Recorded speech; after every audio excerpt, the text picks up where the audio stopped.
Und mir wird heute Abend die Holding überschrieben und das Schloss. Ernsthaft? Und deine Geschwister? Pflichtanteil. Und das ist okay für sie? Und für dich? Nathalie, du kannst mir glauben, die kommen dabei nicht schlecht weg. Die MRT-Aufnahmen des Tumors sind nicht von dir. Bitte? Sie sind verwechselt worden, dir untergeschoben. Ich weiß es nicht. Vater, du musst die Erbschaft nicht regeln. Du bist völlig gesund.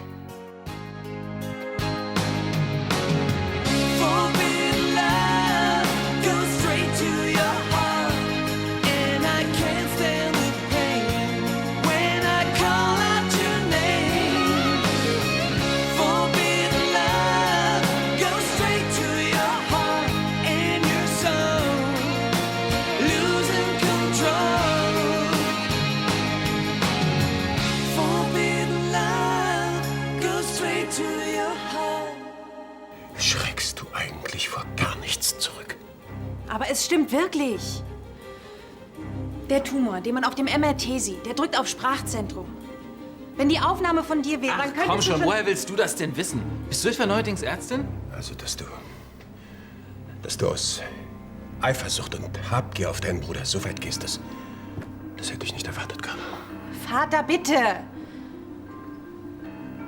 Wenn Sie allein sein wollen. Nein, nicht nötig. Wir sind sowieso gleich fertig.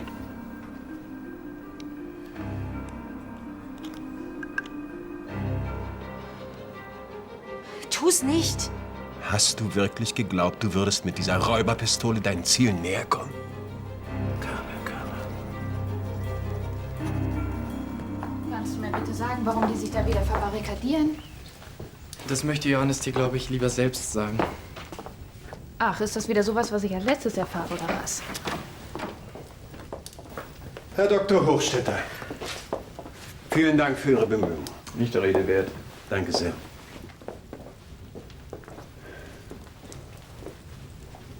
Ich habe die Wahrheit gesagt. Nico, gut, dass du hier bist. Es gibt Neuigkeiten. Konstantin weiß ja schon Bescheid. Ich habe soeben verfügt, dass die Verantwortung sowohl für die Holding als auch das Schloss ab sofort Ansgar tragen wird.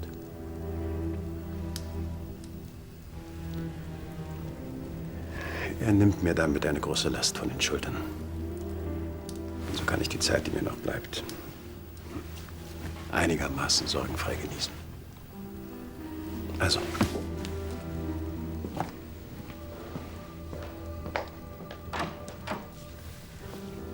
Ist das dein letztes Wort?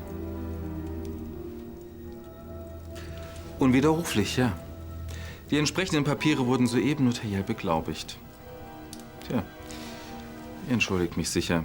Ich habe jetzt was zu feiern.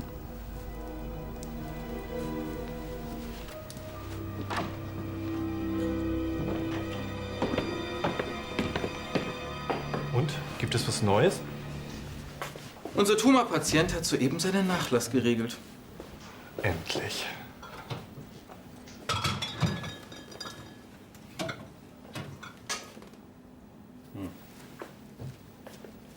Ach, Viktor, gönnen wir meinem Vater doch zur Feier des Tages eine Nacht ohne Beschwerden, ja? Aber sollte ich ihn nicht langsam runterdosieren, damit er keinen Verdacht schöpft? Ich bin erstaunt, Viktor. Sie haben ja tatsächlich mal eine meiner Anweisungen gemerkt. Das mit der geringeren Dosis beginnen wir mal, wenn ich es Ihnen sage. In Ordnung? Wenn er sich in ein paar Wochen wundert, warum es ihm so gut geht, dann wird das egal sein. Und wenn er sich doch noch mal untersuchen lässt? Das wird er nicht tun. Meine Schwester hat gerade versucht, ihn zu überreden und er hat sich strikt geweigert. So, und jetzt bringen Sie die mal in meine Suite mit 2 Gläsern. Kleine Siegesfeier.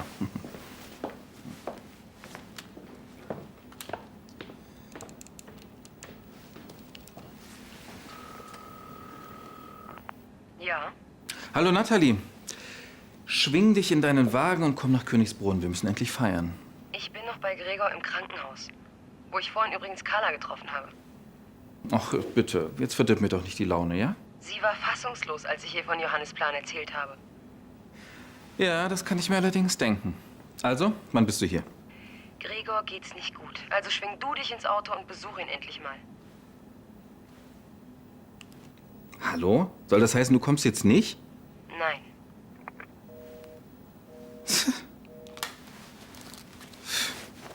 Ansgar?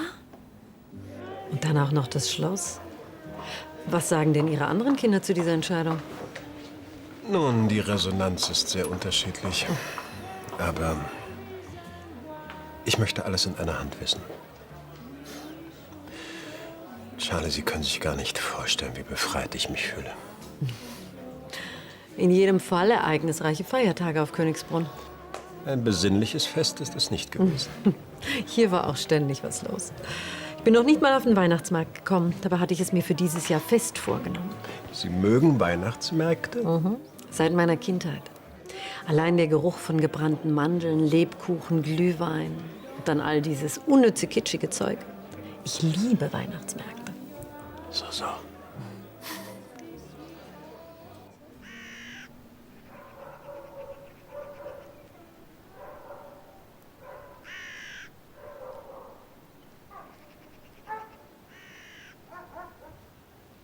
Ich will Ansgars triumphierendes Lächeln heute Morgen einfach nicht sehen. Kein Wunder. Und was willst du jetzt machen? Ich treffe mich gleich mit Leonhard und Nico im Schneiders. Mal sehen, ob wir noch irgendwas tun können. Ja, da kann der Skiurlaub ja losgehen. Dagegen hast du mit deinem Waschbrett keine Chance. Ich werde dich sowas von versägen. Oh, guten Morgen. Guten Morgen. Was ist das denn? Pauls neueste Errungenschaft. Vom Feinsten. Das sieht ziemlich teuer aus. Darf man fragen, woher du das Geld hast? Ich habe dafür gearbeitet. Du hast einen Job? Und wieso weiß ich nichts davon? Paul hat bei uns ausgeholfen. Er ist dem Gärtner zur Hand gegangen. Genau. Pflanzen gegen Froschschützen oder so. Ja. Dann kannst du ja deine neuen Erkenntnisse mal bei Papa im Garten anwenden. Danke, dass du mich nicht verraten hast.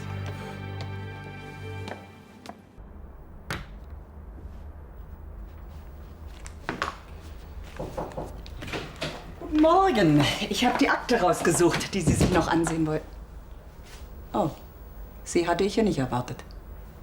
Ja, das glaube ich gern. Mein Vater wird alle Angestellten noch unterrichten. Andererseits, Ihnen sage ich es gern persönlich. Die Holding gehört ab sofort mir. Herzlichen Glückwunsch. Ja, dann gehe ich mal meine Sachen packen. Ich gehe davon aus, dass Sie auf eine Zusammenarbeit mit mir keinen Wert legen. Aber Frau Brandner, bitte. Warum denn? Wegen dieser uralten Geschichte mit Ihrer Firma Ryan Cosmetics? Ach, wen interessiert das heute noch? Hm? Und wissen Sie, gutes Personal ist ausgesprochen schwer zu finden. Also wenn Sie wollen, können Sie gern bleiben. Ich werde es mir überlegen.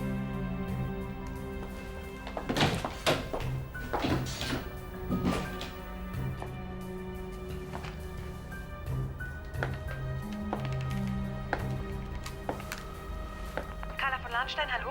Gräfin Lahnstein, ich bin gerade auf Ihren Bruder in Ihrem Büro gestoßen. Er hat mir eine Zusammenarbeit angeboten. Was? Ansgar hat Sie nicht gefeuert? Nein, im Gegenteil, er will, dass ich bleibe. Ja, das ist bestimmt keine leichte Entscheidung. Immerhin hat mein Bruder Sie um Ihre Firma gebracht. Ja, und ich möchte Ihnen auch nicht in den Rücken fallen, obwohl mir die Arbeit hier gut gefällt. Also gut, wenn Sie es irgendwie mit ihm aushalten, dann bleiben Sie. Ja, bis jetzt konnte ich mich ganz gut gegen ihn wehren. Ja, und vielleicht müssen Sie ihn gar nicht so lange ertragen. Ich verstehe Sie nicht. Es kann sein, dass Ansgar gar nicht dazu kommt, seinen Sieg zu genießen.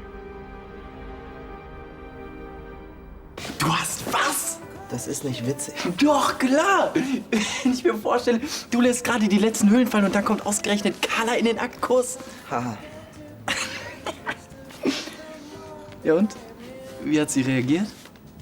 Na wie schon. Sie ist reingekommen, hat sich hingesetzt, hat mich gezeichnet. Sie ist eben eine erwachsene Frau und nicht so ein lachender, kreischender Teenie. Stimmt, ich hatte vergessen, dass du eher auf ältere Frauen stehst. Was willst du denn damit sagen? Ich meine, wenn Carla nicht ausgerechnet lesbisch und mit deiner Mutter zusammen wäre, dann würdet ihr doch ein ganz nettes Paar abgeben. Schwachsinn. Was für einen Film möchtest du denn gucken? Wieso? Ich meine, ey, komm. Wäre doch cool. Noch ein Lunch in Brandnapper. Ich meine, Lisa und ich, Carla und Susanne. Da fehlt doch nur noch Nico und du. Was denn? Ich meine, guck mal, sie ist älter als du und solo.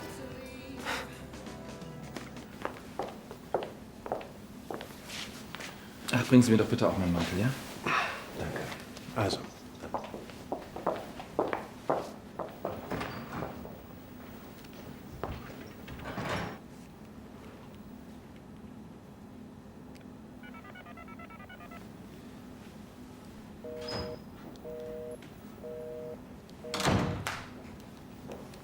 Oh, Carla.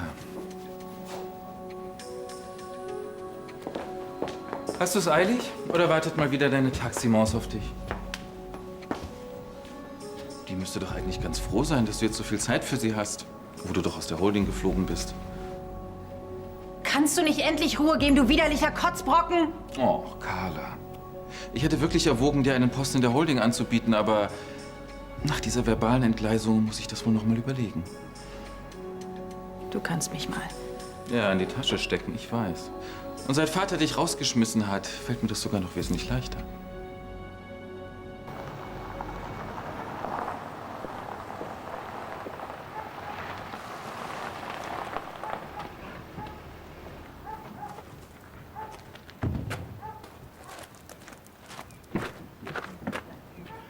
Charlie, wie schön, dass Sie kommen können. Sie machen es aber spannend. Wie geht es Ihnen? Es geht mir ausgezeichnet. Dann spannen Sie mich nicht länger auf die Folter. Einen Moment.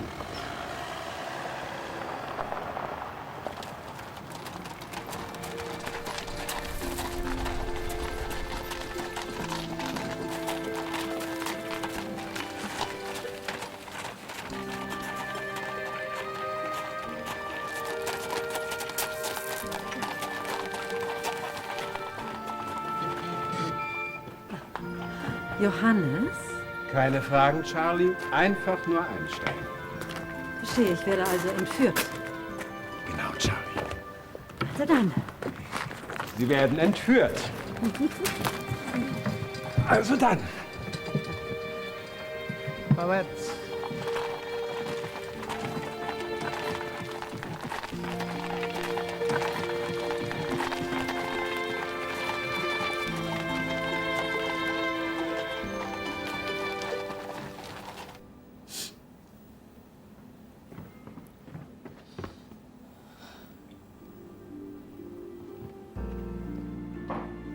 Hallo, Paul. Weißt du zufällig, wo... Hey. Hey, was ist denn? Das ist Ansgar. Was hat er denn diesmal gemacht? Das willst du gar nicht wissen. Doch, will ich. Hey, du musst das nicht alleine durchstehen.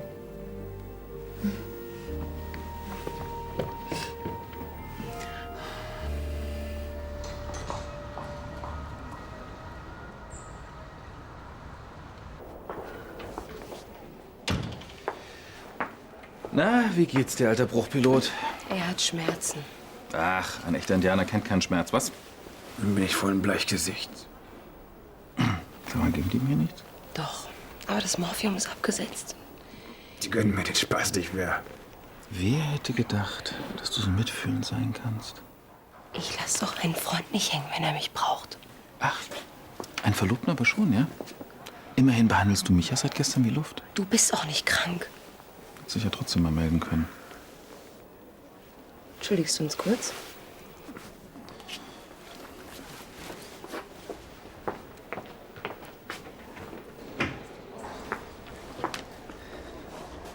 Nathalie, du weißt ganz genau, wie viel es mir bedeutet, dass mein Vater mich zum Erben gemacht hat. Und du weißt ganz genau, was ich davon halte. Soll das also heißen, du gönnst mir meinen Erfolg auch nicht, ja? Quatsch, ich find's einfach nur unfair gegenüber deinen Geschwistern. Dass du alles alleine bekommst. Und deshalb weigerst du dich, mit mir zu feiern, richtig? Nein, nicht deswegen. Gregor geht's schlecht, also bin ich für ihn da. Dagegen hat doch auch niemand was. Aber Gregor wird dich schon nicht 24 Stunden jeden Tag in der Woche brauchen. Ich habe auch immer andere Prioritäten als du.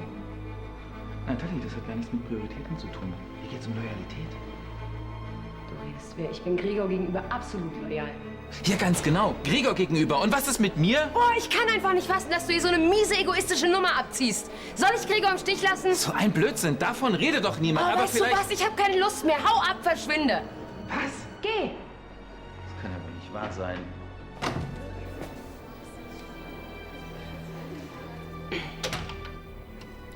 Ansgar musste leider weg, aber ich soll dich noch mal schön grüßen. Danke.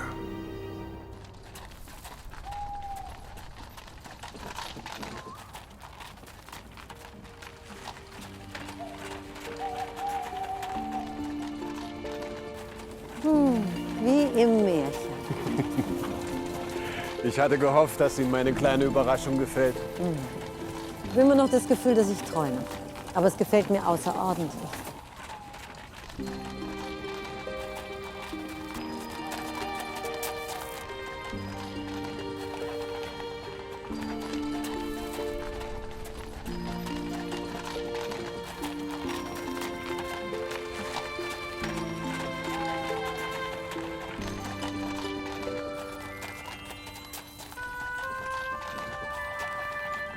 Schnee? Schnee. Und was wäre Weihnachten ohne Schnee?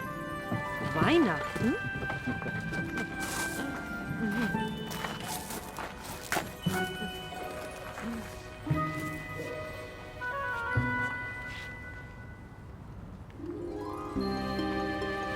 Schnee.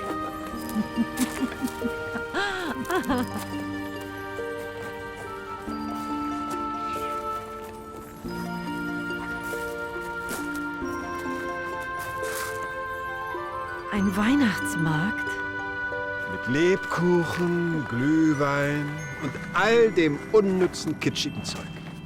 Oh, Johannes, haben Sie das nur für mich gemacht? Nein, Charlie, ganz entschieden nein.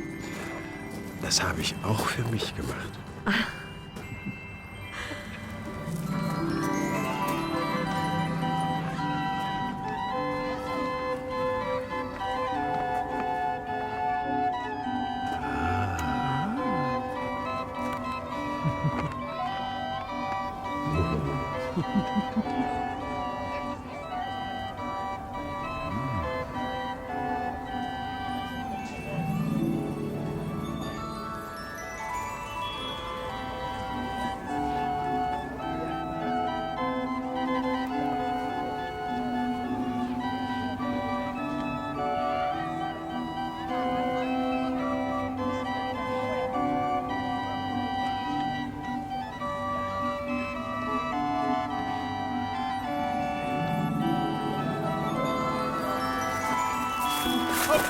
Hoppla, da ist aber jemand stürmisch.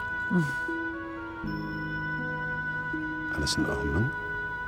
Ja, alles in Ordnung.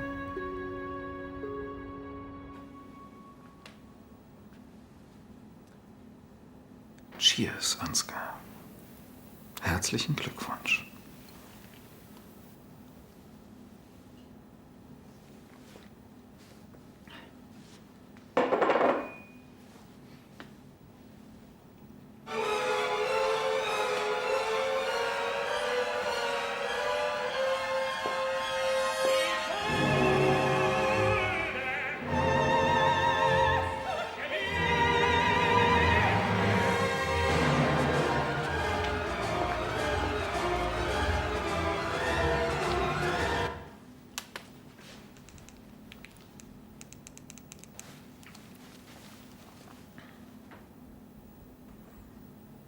Ja, los, da die Begleitagentur Luxor. Sehr schön. Kundenkennwort Rheinfeuer.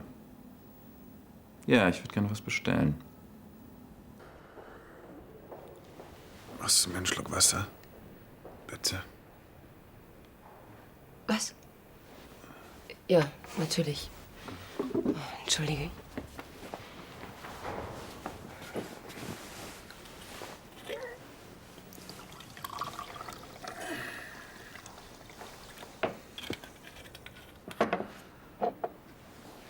Danke. Du denkst an Ansgar, stimmt's? Bin ich so leicht zu durchschauen? Das nicht, aber Der Streit vorhin war nicht zu überhören. Du hast das alles mitbekommen? Ich fasse es einfach nicht, dass dieser Mann nur an sich denkt. Du liegst hier krank und der will feiern. Mann, Natalie, Ansgar. Das ist eben Ansgar. Weißt du, was das Schlimmste ist? Was? Ich habe trotz allem ein schlechtes Gewissen. Immerhin hat er endlich das erreicht, was er sich schon immer gewünscht hat. Warum fährst du nicht zu ihm? Ja, dein Bruder liegt hier auf dem Bett und schläft wie ein Stein. Um diese Zeit? Ist er krank? Hoffentlich wird das nicht. Zumindest nicht vor dem Skiurlaub. Aber er war auch den ganzen Tag irgendwie merkwürdig. Wie meinst du das? Keine Ahnung, so still und nachdenklich. Ach, das hat er manchmal. Dabei musst du dir nichts denken. Weißt du was? Ja? Ich vermisse dich ganz schrecklich. Ich dich auch. Ich dich mehr. Ich dich mehr. Ich dich mehr. Ich dich mehr.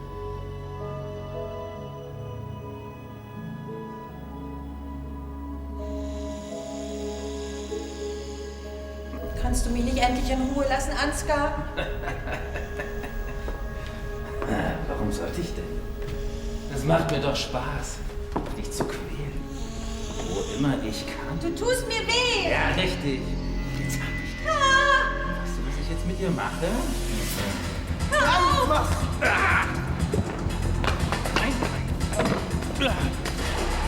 Fass sie nie an, verstanden? Ja, ja, schon gut. Ich gehe.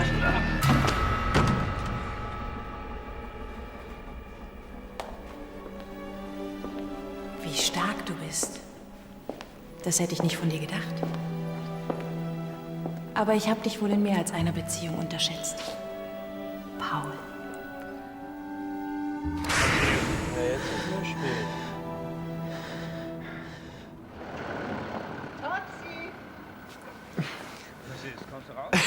Das glaubst du nicht.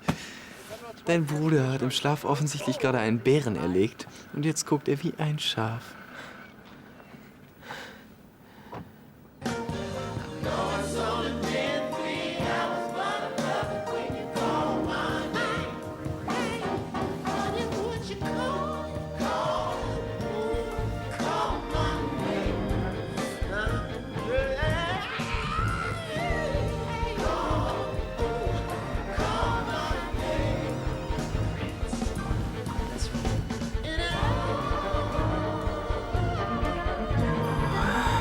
Baby, du bist dein Geld ja wirklich wert.